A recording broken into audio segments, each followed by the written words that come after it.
Okay, so here is the first demonstration on the new channel for peeling an orange with the new device. Now, I gotta stress, I've already tried this a few times with some different variations on this. This is the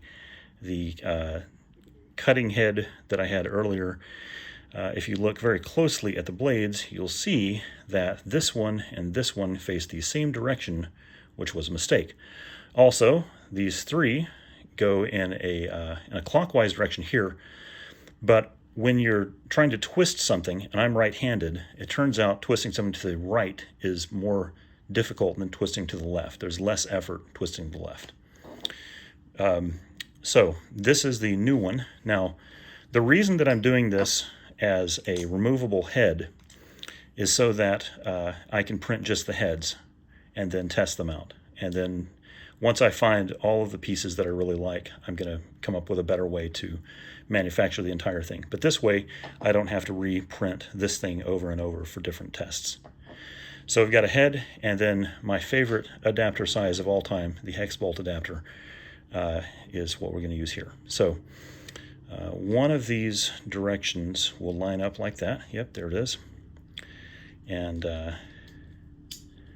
oops, just need thread that through like that. Snap onto there. Okay, so now we have the part that's going to basically create a circle around this top area here. And we'll do the same thing for the bottom. And the reason is because when we use these blades to cut through the side, you end up with some irregular shapes toward the top and the bottom, and that makes it hard to cut into the orange to get the peel off. So we'll start by just basically taking the point here inside and pointing it directly at the end there, and then turning it sideways. I'm applying, the whole point of this is I'm trying to apply as little force as possible. I don't mind doing something a few times or a few rotations or whatever. I'm just trying to make it so that whatever I'm doing requires as little effort as possible. So that's a critical part there, as little effort as possible. Or as little, I guess, force as possible.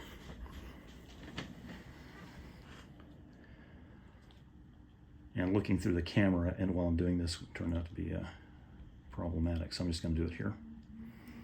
There we go. And going around a couple of times, you see it's cut a pretty neat circle around the outside there.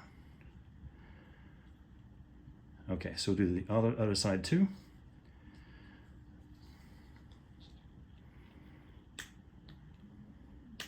Trying not to use my my fingernails to do any of this, and just stick with the tool itself. So take that out, place this here, and twist it.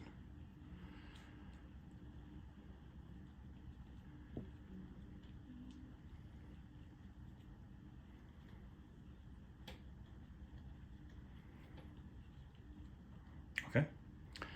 Now we're not trying to remove this yet. I just wanted to create that little indentation, the cut along the edge there, and the same here on this side. I just want to make sure there's a clean cut all the way around. And now I'm going to take it and I'm going to basically make it so that one of these two little blades here is going to be inside that ridge. And I'm just going to push it very gently up to the other ridge. Because there are two blades, it's going to actually do a really good job of cutting that, as opposed to the ones I've been using that had one blade where it would just kind of turn it into like a pumpkin indentation. That's not what we want. You can also feel it when it hits that top ridge, so you know you can stop then.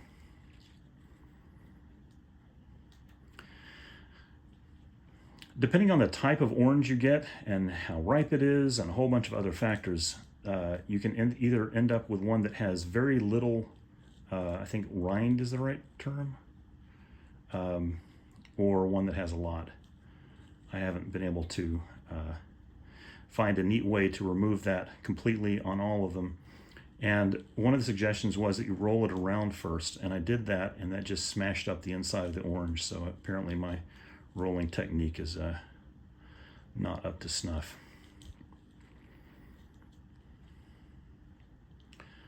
So again, I'm applying as little effort as possible. I'm just kind of dragging this thing along the edge. And the point here is I want to make something that anyone could use with very little physical effort.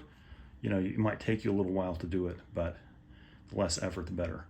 Okay, now that's done. So I'm just going to slide this part here at the back end underneath one of those slices and push. And there you go.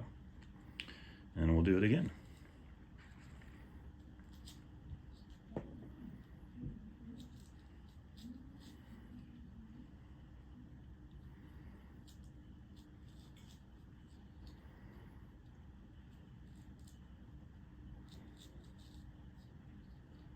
It's pretty effortless once it gets to this point.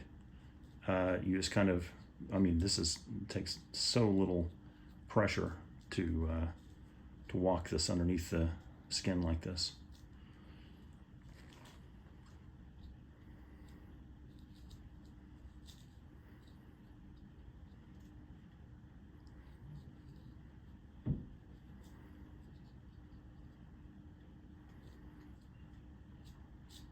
Okay, and now that we're done there, what I found is if I take this end part here and I twist this while I'm pulling it off of this, it will, well, didn't do it this time.